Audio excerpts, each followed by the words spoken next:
সবাইকে আমন্ত্রণ এনবিএস আন্তর্জাতিক সংবাদে। শুরুতে NBS24.org শিরোনাম।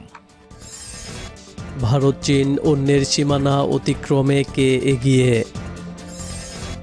সূচির রাজনৈতিক দলের কার্যালয় গুড়িয়ে দিল মিয়ানমার সেনাবাহিনী। করোনার উদ্ভব গবেষণাগারে নয়, জানালো বিশ্ব স্বাস্থ্য সংস্থা। পরমাণু সমঝোতায় ফেরার প্রথম পদক্ষেপ আমেরিকাকে নিতে হবে, বললেন ইরানের প্রেসিডেন্ট। ধর্মবর্ণ নির্বিশেষে বিয়ে মেনে নেওয়া জরুরি, জানালো ভারতের সুপ্রিম কোর্ট। এবং মার্কিন সভ্যতা ইরানের মোকাবিলায় কৌশলগত অচলাবস্থার সম্মুখীন। দর্শক, এতক্ষণ শুনছিলেন শিরোনাম, এবার বিস্তারিত। ভারত চীন অন্যের সীমানা অতিক্রমে কে এগিয়ে? চীন ও ভারতের মধ্যে চলমান সীমান্ত বিরোধে নতুন মোড় এনে ভারতের একজন সিনিয়র কেন্দ্রীয় মন্ত্রী দাবি করেছেন, চীনের চেয়ে ভারত অন্তত 5 গুণ বেশিবার সীমান্ত টপকে তাদের দেশের ভেতরে ঢুকেছে। সাবেক সেনাপ্রধান জেনারেল VK সিংয়ের এই মন্তব্যের প্রতিক্রিয়ায় চীনা পররাষ্ট্র মন্ত্রণালয় বলেছে, ভারত যে ক্রমাগত সীমান্ত টপকে চীনের ভূখণ্ডের ভেতরে ঢুকে থাকে, এটা আসলে অজান্তে তারই একটা স্বীকারোক্তি। ভারতের এই ধরনের আচরণের ফলেই সীমান্তে উত্তেজনা সৃষ্টি হচ্ছে বলেও চীন পাল্টা অভিযোগ করেছে।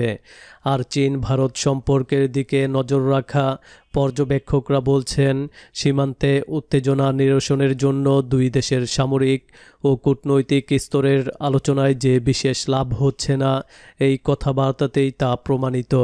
ভারতের সাবেক সেনাপ্রধান ও বর্তমানে কেন্দ্রীয় মন্ত্রিসভার সদস্য BJP MP general VK Singh গত রবিবার দক্ষিণ ভারতের মাদুরাইতে গিয়ে যে মন্তব্য করেন, বস্তুত তার জেরেই চীন ভারত সীমান্ত বিরোধে নতুন এই বিতর্ক দেখা দেয়। ভারতীয় ভূখণ্ডের ভেতরে ঢুকে পড়ে চীনা নানা ধরনের স্থাপনা তৈরি করছে কিনা সাংবাদিক সম্মেলনে জেনারেল VK সিংকে প্রশ্ন করা হলে তিনি জবাব দেন, চীন যদি ভারতে ঢুকেও থাকে তাহলে ভারত তার অন্তত 5 গুণ বেশিবার চীনের ভেতরে ঢুকেছে। তিনি বলেন, সীমান্তটা ওখানে স্পষ্টভাবে চিহ্নিত নয় এবং চীন যেটাকে তাদের ধারণা অনুসারে লাইন অফ অ্যাকচুয়াল কন্ট্রোল বা LAC বলে মনে করে, সেটা তারা অতিক্রম করে থাকলে আপনারা জানেনই না আমরাও কতবার সেই সীমানা টপকেছি। আমরা যেটাকে LAC বলে মনে করি সেটা টপকানোর কথাই বলছি।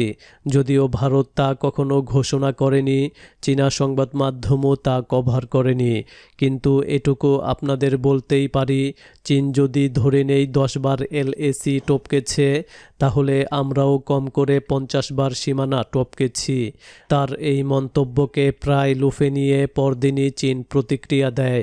আসলে ভারতের এই ধরনের ট্রান্সগ্রেশন বা সীমান্ত অতিক্রম করার ঘটনাই দুদেশের মধ্যকার ডি-ফ্যাক্টো সীমান্ত অঞ্চলে উত্তেজনার মূল কারণ।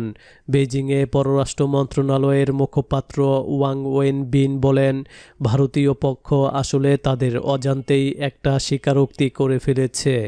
তিনি আরও অভিযোগ করেন, চীনা ভূখণ্ড দখল করার চেষ্টায় ভারতীয় সেনারা বহুদিন ধরেই সীমান্ত পেরিয়ে ভেতরে ঢুকে থাকে এবং সব সময় গণ্ডগোল ও সংঘাত বাধাতে চায়। সূচির রাজনৈতিক দলের কার্যালয়ে গুড়িয়ে দিল মিয়ানমার সেনাবাহিনী। মিয়ানমারের রাজধানী ইয়াঙ্গুনে অবস্থিত ক্ষমতাচ্যুত নেত্রী অং সান সুচির রাজনৈতিক দল ন্যাশনাল লীগ ফর ডেমোক্রেসি NLDর একাধিক কার্যালয়ে গুড়িয়ে দেওয়া হয়েছে। স্থানীয় সময় মঙ্গলবার রাত 9:30টার দিকে মিয়ানমার সেনাবাহিনী কার্যালয়গুলোতে তল্লাশি চালানোর পর সেগুলো গুড়িয়ে দেয়। ন্যাশনাল লীগ ফর ডেমোক্রেসির ফেসবুক পেজে বলা হয়, রাত 9:30টার দিকে সেনারা তল্লাশি চালায় এবং NLD এর কয়েকটি হেডকোয়ার্টার ভেঙে দেয়। তবে এ নিয়ে বিস্তারিত আর সূচির দলের পক্ষ থেকে বলা হয়নি। এদিকে জাতিসংঘের পক্ষ থেকে মিয়ানমারের সেনাবিরোধী বিক্ষোভে সহিংসতার ঘটনায় নিন্দা জানিয়েছে জাতিসংঘ। মঙ্গলবার জাতিসংঘ এই নিন্দা জানায়। গত 1 ফেব্রুয়ারি ভোরে মিয়ানমারের ক্ষমতা দখল করে দেশটির সামরিক বাহিনী এদিন অভিযান চালিয়ে রাষ্ট্রীয় উপদেষ্টা অং সান সুচি এবং ক্ষমতাসীন দলের শীর্ষস্থানীয় নেতাদের আটক করা হয়। দেশজুড়ে ঘোষণা করা হয় 1 বছরের জরুরি অবস্থা।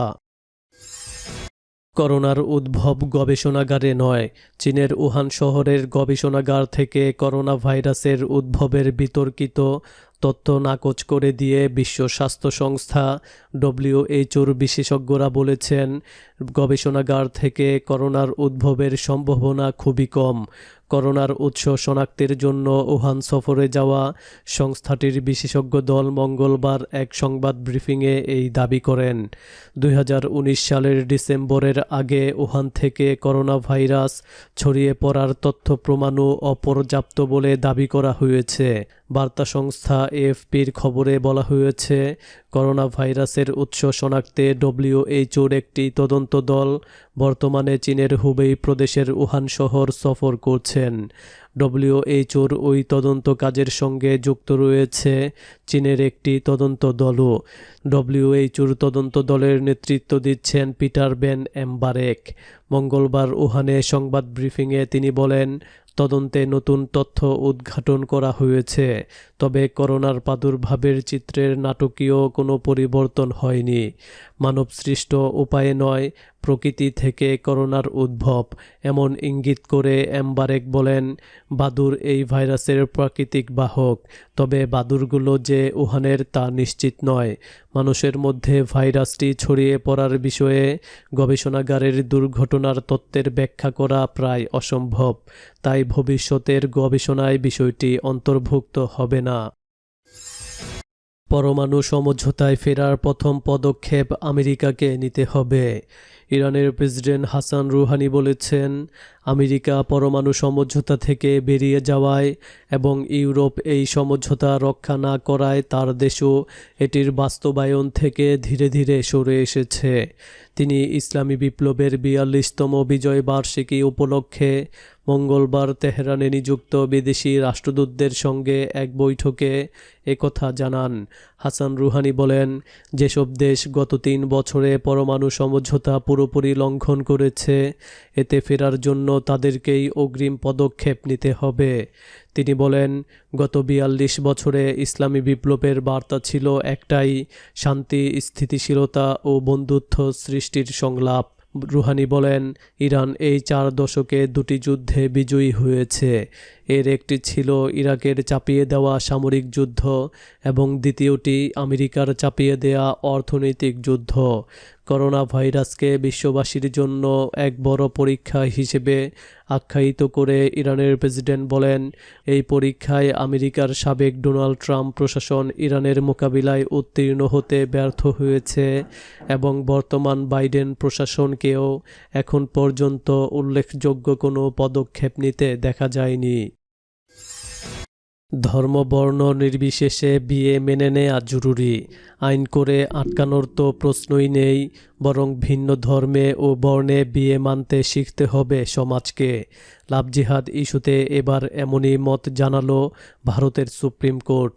শীর্ষ আদালতের পর্যবেক্ষণ, নিজের সঙ্গী পছন্দ করার অধিকার আছে কোনো পুরুষ বা মহিলার, আর সেটা মেনে নিতে শিখতে হবে সমাজকে। শিক্ষার এখনই উৎকৃষ্ট সময়। বাবা মা দেখে শুনে ছেলে কিংবা মেয়ের বিয়ে দেবেন। সমাজে এই রীতির প্রচলন বহুদিনের, তবে ইদানিং ভালোবেসে বা নিজের পছন্দ করে বিয়ে করছেন অনেকেই। কিন্তু ভালোবাসার মানুষটি যদি ভিন্ন ধর্মের বা বর্ণের হন, তাহলে এই প্রশ্ন ঘিরে এখন ভারত জুড়ে বিতর্ক তুঙ্গে। মধ্যপ্রদেশ কিংবা উত্তরপ্রদেশের মতো বিজেপি শাসিত রাজ্যে ইতিমধ্যেই ভিন্ন ধর্মে বিয়েকে লাভ জিহাদ আইন এনেছে সরকার। তবে এই ঘটনাটি কর্ণাটকের। স্বামী স্ত্রী দুজনেই উচ্চশিক্ষিত, বিশ্ববিদ্যালয়ের অধ্যাপক, কিন্তু ভিন্ন ধর্মে প্রেম মেনে নেননি ওই তরুণীর পরিবারের লোকেরা। বাধ্য হয়েই 2020 সালে পালিয়ে গিয়ে বিয়ে করে নেন দম্পতি। তারপর ওই দম্পতির অভিযোগ, স্রেফ পালিয়ে বিয়ে করার জন্যই ওই তরুণীর বিরুদ্ধে নিখোঁজ ডায়েরি করেন মেয়ের বাড়ির লোকেরা। এরপরই সুপ্রিম কোর্টের দ্বারস্থ হন ওই দম্পতি। সেই মামলার শুনানিতে এদিন বিচারপতি সঞ্জয় কৃষ্ণ কৌল ও ঋষিকেশ রায়ের ডিভিশন বেঞ্চ মঙ্গলবার 9 ফেব্রুয়ারি জানান, ধর্মবর্ণ নির্বিশেষে বিবাহ মেনে নেওয়াটা খুবই জরুরি একটি সামাজিক অনুশীলন। অভিভাবকরা শুধু ভিন ধর্মে বিবাহের জন্য যদি নিজের সন্তানকে দূরে ঠেলে দেন, তা কখনোই আদর্শ সামাজিক রীতি হতে পারে না। মার্কিন সভ্যতা ইরানের মোকাবিলায় কৌশলগত অচলাবস্থার সম্মুখীন। ইরানের সশস্ত্র বাহিনীর চিফ অফ স্টাফের chairman major general Mohammad Bagheri বলেছেন, তার দেশের ইসলামী বিপ্লবের ব্যাপারে আমেরিকা ও ইহুদিবাদী ইসরায়েল কৌশলগত অচলাবস্থার সম্মুখীন হয়েছে। তিনি ইরানের ইসলামী বিপ্লবের 42তম বিজয় বার্ষিকী উপলক্ষে দেয়া এক বাণীতে এই মন্তব্য করেন। জেনারেল বাকিরি বলেন, বিগত 42 বছরে ঘৃণিত ও সন্ত্রাসী মার্কিন সরকারের নেতৃত্বাধীন সাম্রাজ্যবাদী শক্তিগুলোর চরম শত্রুতা সত্ত্বেও ইসলামী ইরান তার সুমহান লক্ষ্যপানে দৃঢ়তার সঙ্গে এগিয়ে চলেছে। ইরানের সেনাপ্রধান বলেন, এদেশের জনগণ ও সর্বোচ্চ নেতৃত্ব মধ্যপ্রাচ্যে আমেরিকা, ইহুদিবাদী ইসরায়েল ও তাদের তাবেদার সরকারগুলোকে সর্বোচ্চ পরাজয়ের স্বাদ উপভোগ করিয়েছে। জেনারেল মোহাম্মদ বাকিরি বলেন, পশ্চিমা ও মার্কিন সভ্যতা আজ পতনের সম্মুখীন এবং এটি ইরানের ইসলামী শাসন ব্যবস্থা ও তার সমুন্নত চেতনার সামনে কৌশলগত অচল অবস্থার মুখে পড়েছে। ইরানের সম্পদ সমৃদ্ধি ও সম্ভাবনা দেখে এদেশের শত্রুরা ভয়ঙ্কর আতঙ্কে দিন কাটাচ্ছে বলেও মন্তব্য করেন ইরানের শীর্ষ সেনা কমান্ডার। তিনি বলেন, সেদিন আর বেশি দূরে নয় যেদিন বিশ্ব সাম্রাজ্যবাদী শক্তিকে মধ্যপ্রাচ্যে ইরান কেন্দ্রিক একটি নয়া শক্তি বলয়কে মেনে নিতে হবে। দর্শক, এই ছিল এখনকার মতো। আমাদের পরবর্তী সংবাদ দেখার আমন্ত্রণ জানিয়ে বিদায় নিচ্ছি আমি শফিউল আলম আরাফ।